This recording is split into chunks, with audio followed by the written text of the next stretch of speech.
Welcome to the Business Growth Podcast. Today I'm here with Chelsie, the VP of Business Development at CFO Share. Welcome to the show. Thanks, Leonard. It's really exciting to be here. I appreciate it. So tell us a little bit more. What do you guys do at CFO Share?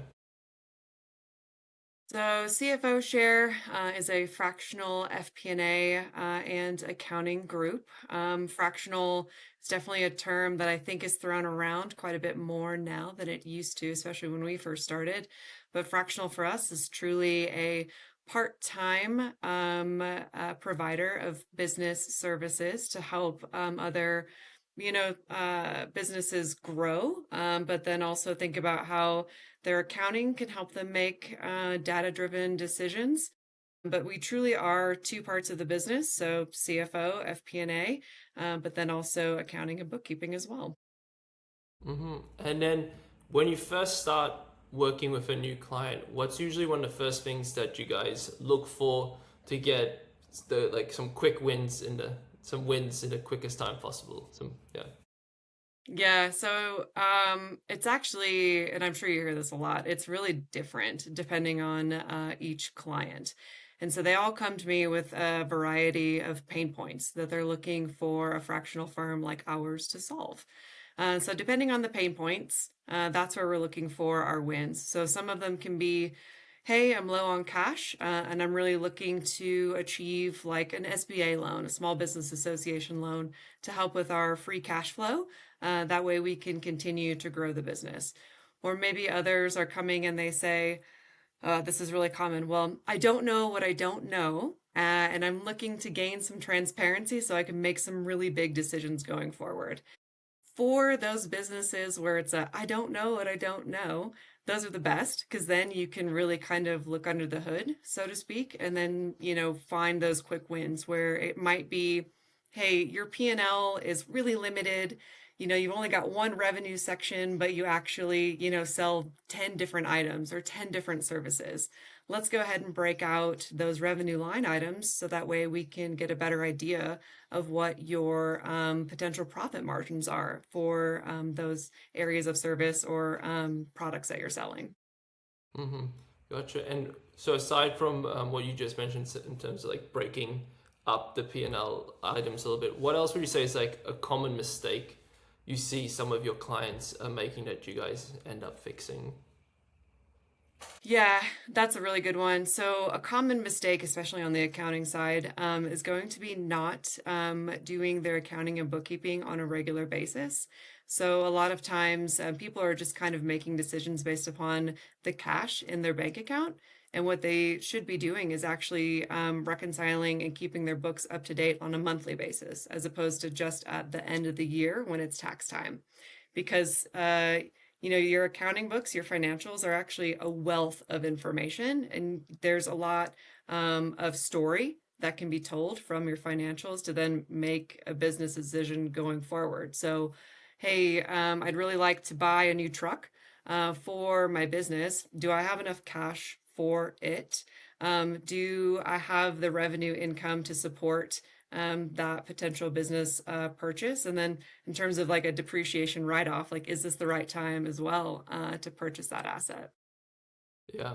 So considering profit and cash flow in terms of making the decisions rather than just cash in bank. So like more like a cash flow type of model essentially. Yeah, I think a lot of business owners, especially when they're young, in, kind of their business process or life cycle, a lot of times they're just kind of flying by the seat of their pants or like this is what my business feels like. And so I'm able to make these decisions. And I've actually met a lot of owners, and founders who have been doing that for, 10 plus years. And then they finally come and have a conversation with our team. And the best outcome is them saying something along the lines of, oh my gosh, I didn't realize how much information I could glean from my financials. You all have been such a huge help in terms of having me understand even what my balance sheet and P&L even mean to me as a business owner. Mm-hmm. And how do you go about explaining the importance of something like the P&L and tracking that type of stuff for a non-accounting person where they're used to doing it, like you're saying, like kind of like gut feel, looking at the cash in the bank? How do you show them this is why it's important to do it this way? It's a lot of analogies. So it's a lot of times like, all right, so let's use like a mechanic, for example. I'll say something along the lines of, all right, we're going to come in and do what we call in the accounting world a control study. Think about it this way. So when a car comes into your shop, you hook it up to the computer, and the computer will spit out a report that says, hey, here are all the green things that you don't need to do. Your car is just fine. Don't worry about servicing those. Here are all the yellow things that you should probably think about, in the next coming months. And then here are all the red things. Please do not drive off the lot until you get these red things finalized and updated. And so that kind of analogy really helps people understand in the mechanic world and every world, why it's important for something that we're doing. So again, it's making it as relatable as possible for the business owner and also anyone else who is helping make decisions within the business. Yeah, analogies are definitely a good way to make complex topics a little bit less complex. So do you guys have a different analogy for each industry of client that you work with? You kind of have to just find a way to help them understand, like, if the shoe were on the other foot, how would you feel in this situation? And then they can kind of understand it from that fact pattern. Because if you come at it from nothing but a high level in terms of accounting or finance, like, we speak the same language, but the clients don't speak that language. So it's what commonalities can we find in what we're saying? Yeah, 100%. And then changing gears a little bit, talking a little bit more about CFO Share. So I know previously you said you guys are doing a bunch of different marketing activities. You don't want to be just so reliant on word of mouth. So I guess firstly, what's the reason behind that? Why? Because most firms rely on just like referrals, word of mouth, network, that type of thing. What's the reason behind playing around with different advertising strategies? So we're a fully remote team, and we work remotely for our customers. But then also, we're working for clients all over the United States. And I'm located in Colorado, and I can't be everywhere all at once to, make a million referral contacts.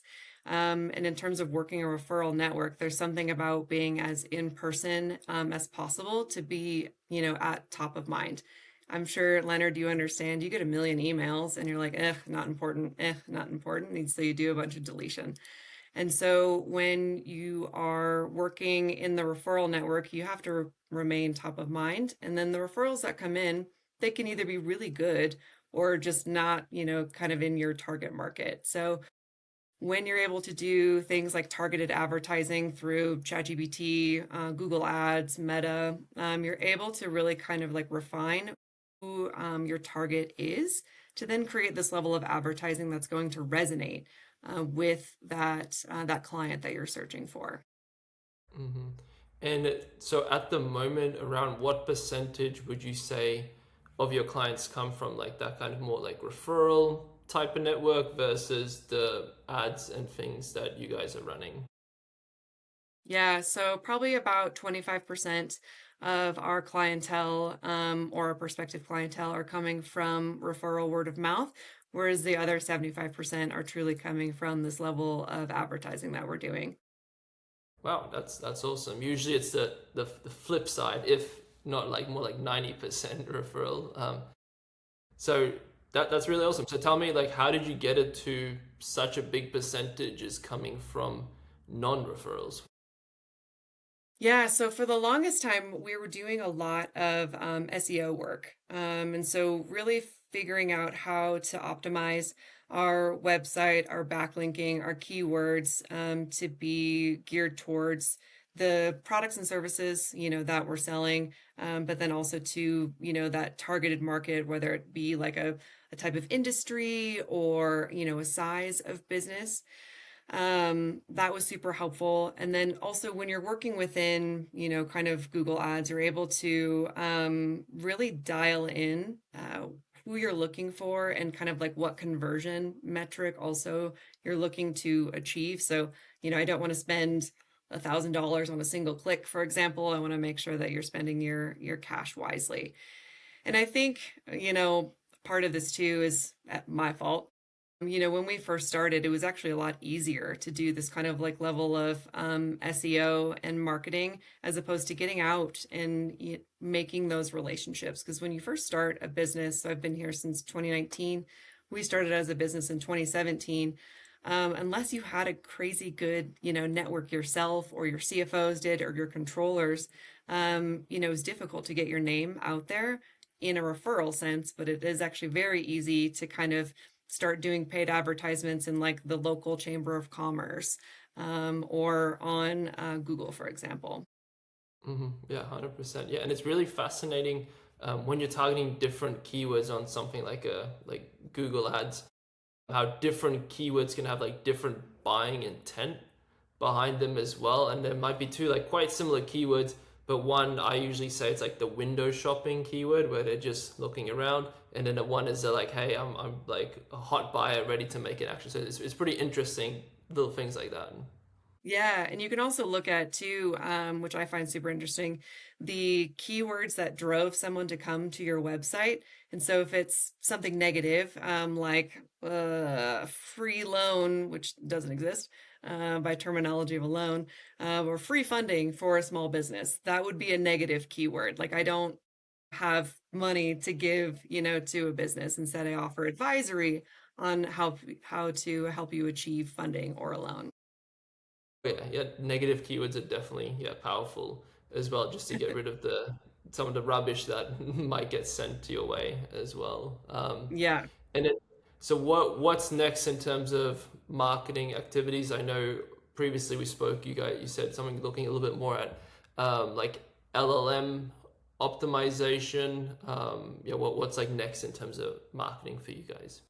Yeah, so ChatGPT actually just opened up, or OpenAI, they just opened up the ability there to go in and create a marketing campaign. And I've just started that, oh gosh, a week and a half ago. So it's a pretty new concept for businesses to be able to go on and do that. Previously, I think the people who were beta testing that were really large firms like Best Buy, for example. But now anyone with an EIN, that is a proven business can go on and create this level of advertising.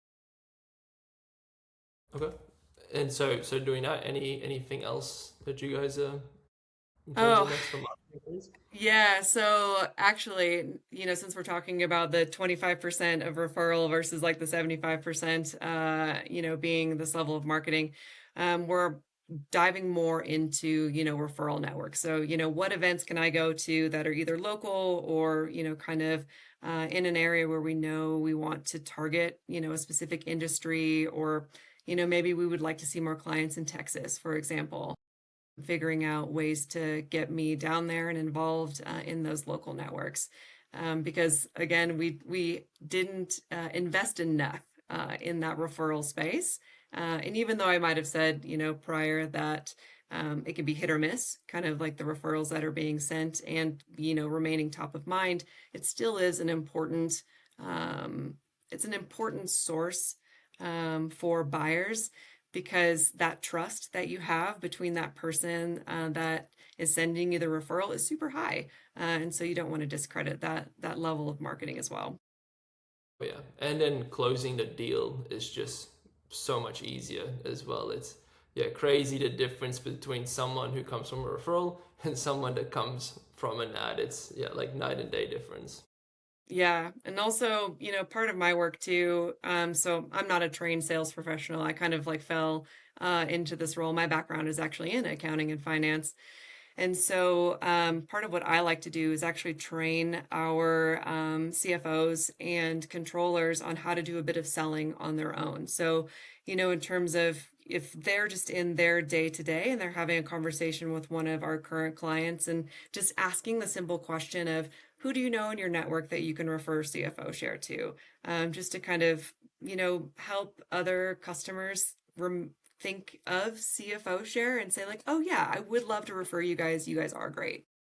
Uh-huh. Yeah, definitely. And then, so what are some of the goals for the rest of the year for CFO Share, besides like what you mentioned in terms of getting more in-person events, starting the LLM marketing, any other goals for the rest of the year? Um, For the company as a whole, I think our big push is actually into more AI for just like our overall teammates. So, how can we gain additional efficiencies with what's already in the marketplace, whether it be Claude, Gemini, Perplexity, other SaaS platforms out there like Data Rails, Fathom, that we can use in our day to day to help with our clients, but then also help internally with our efficiency. And so, how can we do even 1.5 times the amount of work with just the same person? Yeah, 100%. And how about, is there any specific areas or tasks that you guys are looking at implementing some AI to make it more efficient? Yeah, so Claude actually integrates super well in Excel. And so you can have Claude live in Excel and help you build out formulas, cutting down in time. And you don't have to be an Excel wizard anymore to be able to create these really complex formulas for each individual client, because everything that we're creating is not templatized. It is specific towards each client and what they need to see. So then we don't have to spend as much time thinking, oh, well, if this is how you calculate profit margin, then the percentage is based on this, and then I need to, pull in these different data sources. Instead, I can outsource that to Claude a little bit better. Yeah, I do. I would miss the thrill though of just building a really good formula. I remember back in the day when I was an accountant, and you'd have like all the different colors referencing the different cells, and then you finally like you build like this super long formula, and then it finally works, and like It works, that, yes. yeah, that kind of Or like enjoyment that you get from just finally cracking this like really tough formula. Yeah, and I loved watching this used to be on ESPN Ocho. I don't know if it is anymore.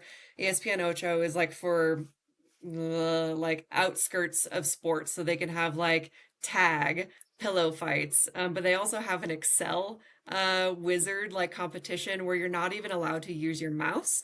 You only can use Excel by all of your different like keyboard shortcuts, and so it kind of takes away from that thrill of like, oh, what do I remember and recall from Excel in order to be this kind of wizard? Now you can rely a bit more on Claude to help you out a bit. So maybe they'll do away with some of these competitions on ESPN Ocho as well, but we'll see. Maybe, yeah. I actually used to have a colleague who didn't use his mouse, and he was just everything keyboard and knew like every keyboard shortcut and everything. And yeah, I learned so much in terms of keyboard shortcuts and stuff, and just watching him operate, it was pretty cool. It's wild. It is, how do I describe that? Just like seeing someone like a master at work, it's Michelangelo, but in Excel. But for, yeah, definitely. I know we're starting around out of time here, so let's finish on who like motivates you, or like do you have any like inspiration or anything that you use when coming up with new ideas or trying to think of, yeah, what things to do in the business? Yeah, so it's actually other biz dev individuals like in the same marketplace. So going out, chatting with those other people who are willing to share information with you and doing that level of data share with each other of, hey, what's working for you? What's not working for you? Is there a way that maybe I can help you in terms of like a mastermind group to solve each other's problems? That seems to be the biggest kind of source of help for me, but that inspiration as well to learn from these other people who have either been doing it for a long time or just have got really great ideas who are happy to share with me.